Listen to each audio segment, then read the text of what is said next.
BSNL के हर topic को discuss करेंगे, चाहे वो बीएसएनएल का बीआरएस सेकंड इंस्टॉलमेंट हो, जून की सैलरी हो, चाहे जो रेगुलर एम्प्लॉय के किसी भी तरह की पेंशन, एक्स ग्रेटिया, हर एक चीज़ पर आज गौर करेंगे, हर एक टॉपिक को जो है डिस्कस करेंगे कम्प्लीटली। दोस्तों, कॉन्ट्रैक्ट वर्कर की सैलरी भी नहीं दी गई है और उसके बारे में भी कंप्लीट बात करेंगे, और 4G कब तक मिल जाएगा, कब तक टेंडर होने वाला है, कंप्लीटली जानेंगे टॉपिक वाइज। तो दोस्तों, सबसे पहले जून की सैलरी के बारे में बात कर लेते हैं। तो दोस्तों, जून की सैलरी दे दी गई है, कहीं कहीं सर्किल में अभी नहीं दी गई है, तो मेरे पास कमेंट भी आ रहे हैं बहुत सारे कि सर सैलरी नहीं दी गई है। सैलरी नहीं दी गई है, आप ये वीडियो क्यों बना रहे हैं जब सैलरी नहीं दी गई है? तो दोस्तों, सैलरी दे दी गई है, सैलरी सबके अकाउंट में क्रेडिट हो गई है। कहीं कहीं किसी किसी सर्कल में क्या सैलरी क्रेडिट नहीं हो पाई है किसी वजह से, तो वो भी 1-2 दिन के अंदर क्रेडिट हो जाएगी। दोस्तों, यूपी की सैलरी भी मिल चुकी है, यूपी में भी सैलरी मिल चुकी है। मैं खुद यूपी से हूँ तो मुझे पता है कि यूपी में सैलरी मिल चुकी है।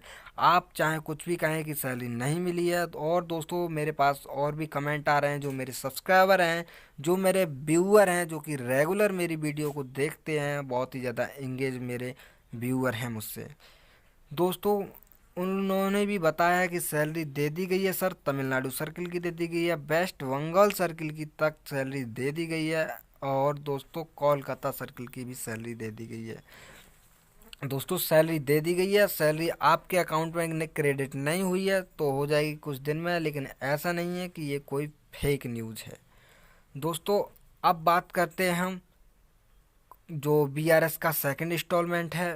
तो दोस्तों, बीआरएस का सेकंड इंस्टॉलमेंट 4G आने के बाद ही दिया जाएगा। जब तक 4G का टेंडर नहीं हो जाता तब तक बीआरएस के सेकंड इंस्टॉलमेंट मिलने के चांसेस बहुत ही कम हैं, ना कि समान चांसेज हैं, तो ना ही मिल पाएगा। दोस्तों, बीआरएस का जो सेकंड इंस्टॉलमेंट है वो 4G के बाद ही हो पाएगा, क्योंकि दोस्तों 4G का अभी मसला जो है बहुत ही तेज़ी से चल रहा है। जैसे चाइनीज कंपनी जेटी और हुआई से दोनों से टेंडर कैंसिल हुआ है, उसके बाद जो है इक्विपमेंट बनाने जो कि इंडियन कंपनी है, Mahindra, Tech Mahindra, ITI limited, और भी बहुत सारी कंपनी हैं जो कि इक्विपमेंट बना रही हैं। और दोस्तों, गवर्नमेंट ने भी और टेलीकॉम डिपार्टमेंट ने भी, पूरा डिपार्टमेंट ऑफ टेलीकम्युनिकेशन ने भी ये बोल दिया है सीधा सीधा कि अब जो है इंडियन कंपनियां टेंडर में पार्टिसिपेट करेंगी। तो दोस्तों, कंपनियों ने इक्विपमेंट बनाने चालू कर दिए हैं जो कि 3G 2G को 4G में अपग्रेड करेंगे। दोस्तों, एक बात और आपके लिए मैं बताना चाहूँगा कि टेंडर किस प्रकार से होता है, किस प्रकार से नहीं होता है। दोस्तों, टेंडर इस प्रकार से होता है कि अगर कंपनी, जैसे टेक महिंद्रा की बात करें, तो टेक महिंद्रा अगर कहती है कि 7,000 करोड़ या 9,000 करोड़ या जितने में भी उसका जो है लग रहा होगा कि इतने में मुझे घाटा नहीं रहेगा, तो वो उस हिसाब से अपना टेंडर की बोली लगाते हैं। मान लिया कि 9,000 करोड़ की बोली लगाई, उसको 9,000 करोड़ में लगा कि मैं 9,000 करोड़ में जो है कर दूंगा इसका 4G अपग्रेड। दोस्तों, अगर किसी कंपनी को लग रहा है कि मैं कम में और कर सकता हूं और मैं फिर भी पैसा बचा लूँगा, तो दोस्तों जैसे 7,000 करोड़ या 8,000 करोड़ कोई दूसरी कंपनी करती है तो उसको टेंडर कर दिया जाएगा। दोस्तों, एक बात और आपके लिए बताना चाहूँगा कि पहले पैसा नहीं देती है गवर्नमेंट, केवल टेंडर के लिए बोल देती है कि इतना, पूरा पैसा या कुछ परसेंट पैसा दे देती है टेंडर का गवर्नमेंट, बाकी का पैसा कंपनी को लगाना होता है। जहाँ तक कि अगर किसी भी टावर पर कोई साइट है, उस पर अगर जो बीटीएस वगैरह हैं या पावर प्लांट वगैरह हैं, जो भी इक्विपमेंट होते हैं, अगर वहां तक पहुंचने से पहले तक अगर कोई इक्विपमेंट ख़राब हो जाता है, कोई दिक्कत हो जाती है, तो बीएसएनएल उसके लिए कोई जिम्मेदार नहीं होता है। बीएसएनएल जब पैसा देता है, चाहे वो कोई भी कंपनी हो, बीएसएनएल क्या कोई भी कंपनी हो, जब तक 2 से 3 महीने वर्क नहीं कर लेते हैं वो इक्विपमेंट, 2 से 3 महीने तक साइट नहीं चलती है, तब तक पैसा नहीं देते हैं। तब तक कंपनी का पूरा पूरा जो है अधिकार रहता है उस पर, और अगर ख़राब होता है तो कंपनी उसको चेंज करती है। तो दोस्तों, आई होप आपके लिए समझ आ गया होगा कि टेंडर किस प्रकार से होता है। अब दोस्तों बात करते हैं कॉन्ट्रैक्ट वर्कर की सैलरी के बारे में, जो कि एक बहुत बड़ा मुद्दा है कर्मचारियों के लिए, जो कि संविदा कर्मचारी हैं, कैसे ऐसे समय में भी वो अपना घर चलाएं। दोस्तों बहुत ज़्यादा दिक्कत आ रही है कॉन्ट्रैक्ट वर्कर को। रेगुलर एम्प्लॉय की तो सैलरी मिल जाती है, 2 दिन लेट, 5 दिन लेट या 1 महीने लेट सैलरी उनकी मिल जाती है। लेकिन अगर कॉन्ट्रैक्ट वर्कर की हम बात करें तो पिछले 16 महीने से एक पैसा कॉन्ट्रैक्ट वर्कर को नहीं दिया गया है, जबकि काम लगातार कॉन्ट्रैक्ट वर्कर से लिया जा रहा है। दोस्तों अगर कॉन्ट्रैक्ट वर्कर अपना काम करना छोड़ दें तो बीएसएनएल ठप हो जाएगा, जो थोड़ा बहुत चल रहा है वो भी। क्योंकि दोस्तों अगर इक्विपमेंट ख़राब हो गया कोई, या कोई साइट नहीं चल रही है, तो कॉन्ट्रैक्ट वर्कर तुरंत जाते हैं। रात के 12 बज रहे हों, 1 बज रहा हो, जितना भी हो, इक्विपमेंट जाके कुछ भी ख़राब हो गया साइट को जाके चलाते हैं। और उन लोगों की तरफ ना तो बीएसएनएल देख रहा है और ना ही गवर्नमेंट बिल्कुल सपोर्ट कर रही है। दोस्तों उनके लिए काफ़ी ज़्यादा दिक्कत हो रही है। और मैंने एक वीडियो भी बनाया था इस पर कि आप लोग कमेंट करिए, आप लोग रीट्वीट करिए जो मैंने एक ट्वीट किया है, मुझे जाके ट्विटर पर फॉलो करिए। लेकिन आप लोग ऐसा नहीं कर रहे हैं, तो आप लोगों की भी पूरी पूरी कमी इसमें बनती है। मुझे लगता है कि आपके लिए सैलरी चाहिए ही नहीं, आप इतना काम नहीं कर सकते, तो आपके लिए सैलरी मिलना असंभव है। क्योंकि आपकी जो आवाज़ है, आपका जो मुद्दा है, वो ना तो बीएसएनएल के पास पहुंच रहा है और ना ही गवर्नमेंट के पास पहुंच रहा है। तो किस प्रकार से आपकी इस समस्या का निवारण किया जा सकेगा, पता नहीं। दोस्तों अगर आप ऐसा चाहते हैं तो डिस्क्रिप्शन में मैंने लिंक दिया है मेरे ट्वीट का, जाइए अब अपना ट्विटर अकाउंट जाके खोलिए और मेरे ट्वीट को रीट्वीट करिए, हैशटैग डालिए कॉन्ट्रैक्ट वर्कर सैलरी। दोस्तों अगर आप लोग ये करते हैं तो सैलरी मिलने के चांसेस बढ़ जाते हैं। और पिछली बार भी ऐसा मैंने किया था, तो उसमें गवर्नमेंट ने 1 महीने की सैलरी रिलीज कर दी थी। जो बीएसएनएल कॉरपोरेट है उसने 1 महीने की कॉन्ट्रैक्ट वर्कर की सैलरी दे दी थी।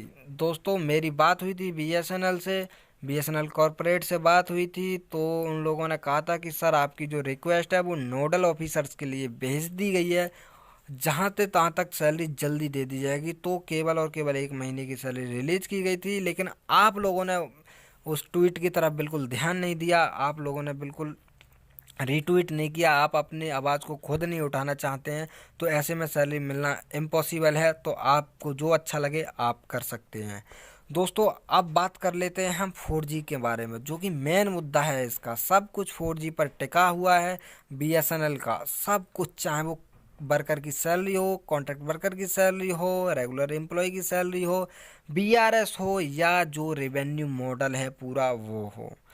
दोस्तों बीएसएनएल के जो टावर हैं वो भी बंद पड़े हैं, ना तो वहाँ बिजली आ रही है, बिजली आ जाती है चल जाते हैं, ख़राब पड़े हैं, कोई देख ही नहीं रहा है। क्योंकि कंपनी ऑलरेडी बहुत ही ज़्यादा लॉस में जा चुकी है। अब दोस्तों 4G के बारे में अगर बात करें तो 4G का लास्ट वीक यानी पिछले सप्ते टेंडर कैंसिल हुआ है चाइना के साथ, जो कि जेटी हुआई, 2 कंपनियां हैं चाइनीज़, उनसे माल आना था। और उनके साथ साथ ही नोकिया और एरिक्सन के भी इक्विपमेंट कुछ यूज़ किए जाने थे।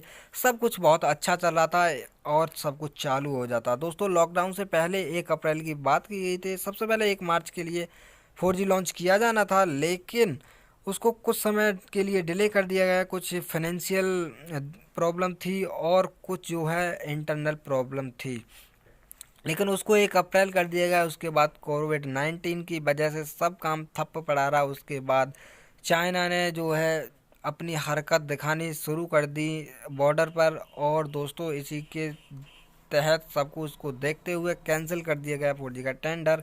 अब जो है होम ग्राउंड कंपनी, जो कि इंडिया की कंपनी है, मेड इन इंडिया का सामान यूज किया जाना है 4G अपग्रेड करने में। दोस्तों 5G और 4G दोनों इक्विपमेंट बनाए जाएंगे। दोस्तों जहाँ से तहाँ तक जो है टेक महिंद्रा का जो इक्विपमेंट है वो 4G अपग्रेडेशन में यूज़ किया जाएगा। और दोस्तों आपके लिए एक बात और बता दूं, केवल और केवल टेक महिंद्रा अकेले नहीं बल्कि ITI लिमिटेड और टेक महिंद्रा दोनों कंपनियां मिलकर इसका 4G अपग्रेड करेंगी। और दोस्तों एक बात और बताऊं आपके लिए कि केवल और केवल 70% इक्विपमेंट टेक महिंद्रा के होने वाले हैं इसमें, और 30% इक्विपमेंट बनाएगी ITI लिमिटेड, तो ये दोनों कंपनियां मिलकर इसका 4G अपग्रेड करेंगी।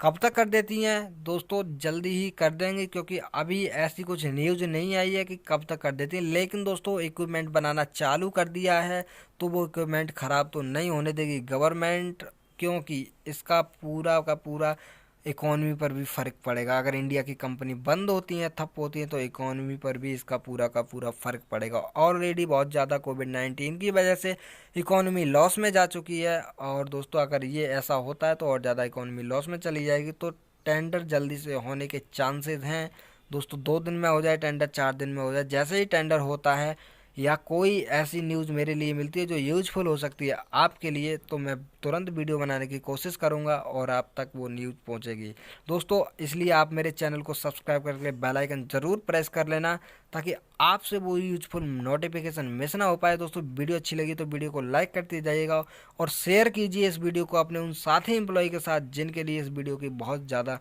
ज़रूरत है। दोस्तों अपडेट रह सकें वो भी इस वीडियो से, ताकि क्या फ़िलहाल सिचुएशन इसमें चल रही है और सब कुछ समझ सकें और किसी के झांसे में ना आए। चलिए दोस्तों मिलते हैं एक नई वीडियो में, तब तक के लिए अपना ख्याल रखिए। बाय दोस्तों।